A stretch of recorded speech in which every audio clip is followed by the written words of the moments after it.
Now, there are a few key factors working against his conquest here. The first being that Eggman, despite all of his resources, his vast Eggman empire, and his weapons of mass destruction, is egotistical to the point where it hinders his progress. Sonic can't simply be taken out by some kind of assassin robot.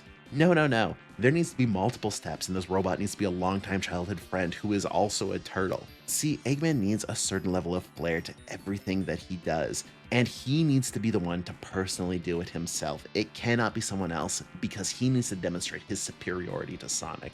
This is something that Eggman has struggled a great deal with, and it's even pushed him to the brink of madness with how frequently he's lost against this blue blur.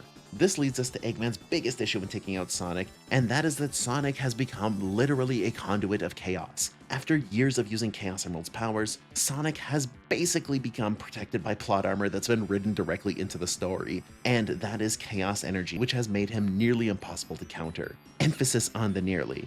Eggman has gotten close on several occasions, especially when he realized this element of chaos that was in play and embraced it in himself. And in doing so, he achieved what is arguably one of his biggest victories of all time. Eggman managed to kill Sally and then rewrote the entire universe. This guy came incredibly close to conquering the whole entire world, but was yet again defeated by Sonic in the end. However, this would lead to the creation of Mecha Sally, and truthfully, I think using Mecha Sally, he could have finished off Sonic right here and then. Sonic was weakened, but Eggman is all about dramatics here, and he commanded Mecha Sally just to simply drop Sonic into the sky. A part of me thinks that he didn't want Mecha Sally to take out Sonic because it would be too easy, and he wanted this victory to be as stretched out as he could, and not something just tacked on a failure that he had just had.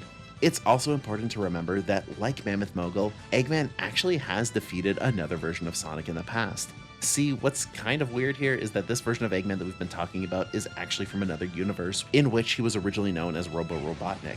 This Robotnik conquered his version of Mobius and ended up coming to our version of Mobius in an attempt to conquer even more land. Now, of course, this has not worked out well for him at all since he got here. And, of course, the reason probably lies into that whole chaos energy thing, but he has at least shown that in the past, without any kind of godlike powers and just using his intellect, he could put an end to at least one version of Sonic once and for all. Now, last on our list is Enerjack.